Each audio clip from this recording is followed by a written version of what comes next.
In the distant future, humans had become an unstoppable force in the galaxy. After centuries of evolution, technological advancements, and fierce determination, Earth was no longer the only home of humanity. The stars were their new playground, and wherever they went, they earned a reputation, a fearsome one. Other species in the galaxy had different names for humans.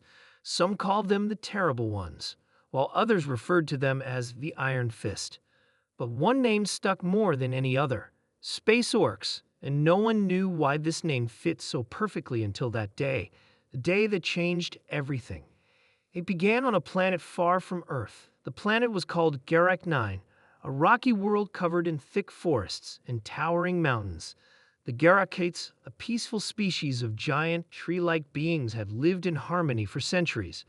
They were skilled engineers and farmers, never bothering anyone. They preferred solitude and focused on their crafts, maintaining a quiet, content life. One day, a human ship arrived in their system. It was a large, imposing craft, sleek and black, the emblem of the Earth Federation shining brightly on its side. It was not the first human ship the Garakates had seen, but it was the largest. Captain Rhea Armstrong stood at the helm, staring out at the planet below. Our mission was simple: negotiate trade deals with the Garakates for rare minerals. But as with most human missions, things didn't go as planned. When the humans landed, they were greeted by the Garakite leaders. The Garakates were peaceful, always polite, never aggressive. They welcomed the humans with open arms and offered them a feast of fruits and plants that humans had never tasted before. But Captain Armstrong had no interest in feasting. "I've come to negotiate, not to eat," she said with a cold smile. "Tell me about the resources you have." The Garakites, used to peaceful dealings, hesitated. They didn't understand why humans were in such a hurry. They offered their minerals, but in return, they asked for something simple: peaceful coexistence, mutual respect, and some small favors in return. But the humans, driven by their insatiable desire for more, weren't satisfied with such terms. Armstrong knew the Garakates had something valuable, something rare, and she wasn't about to leave without it. After several tense days of bargaining, things took a turn. Captain Armstrong gave a signal, and her soldiers moved in heavily armed, with weapons unlike anything the Garakates had ever seen. Within moments, the once peaceful city of the Garakates was under siege. The Garakates tried to resist, but they were no match for the humans. The humans' weapons tore through the peaceful trees and towering structures with ease. It was chaos. The Garakates fought back, using their massive strength, but they lacked the technology and coordination of the humans. As the battle raged on, the Garakates realized that this wasn't just about minerals anymore. This was about something deeper, something that no other species had ever truly understood about humans.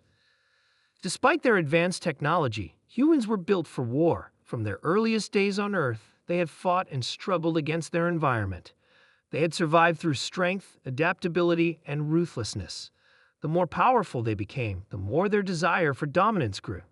This was why they were called Space Orcs, not because they were brutish, but because they were relentless, wild, and always eager to conquer. The humans, however, weren't the only ones who knew how to fight. The Garakates, though they were peaceful, had been studying the humans in silence.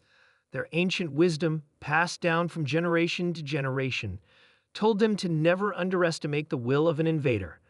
And now, the Garakates had one last trick up their sleeve. In the final moments of the battle, as the human forces advanced, the Garakates unleashed their secret weapon, the Gaia Pulse. It was an ancient technology that could manipulate the planet's natural energy, a power they had harnessed for centuries. The Gaia Pulse could reshape the environment, turning the land itself into a weapon. The humans had no idea what was happening as the ground beneath their feet began to tremble. Giant trees exploded from the earth, their roots wrapping around human soldiers, pulling them into the soil. Mountains started to crack open, and the sky above turned dark as the planet itself fought back. But even then, the humans didn't give up. Captain Armstrong ordered her crew to push forward. "No one retreats," she commanded. "We take this planet, or we die trying." With that, the humans fought through the Garakates' final defense, cutting through the alien forces with a fury that no one had seen before. They didn't care if they were outnumbered or outclassed. They just fought until they had nothing left. In the end, the Garakites were forced to surrender. The humans took the minerals they had come for, leaving behind a broken planet and a devastated species. But it was not the destruction that made the humans feared. It was their nature, their ability to fight, to never give up, to push through every obstacle, no matter the cost. The Garakites had learned that humans were like no other species in the galaxy. And so the legend of the space orcs spread. The name was whispered across countless planets, from the bustling cities of the core worlds to the quiet moons of the outer rim. No one knew exactly what made humans so fearsome. They all agreed on one thing. When humans arrived, you either fought alongside them or you fought against them. And if you fought against them, you would lose, because humans were built for this. And this was why they were called space orcs. Not because they were savage or mindless, because they would never, ever stop fighting, no matter what the cost.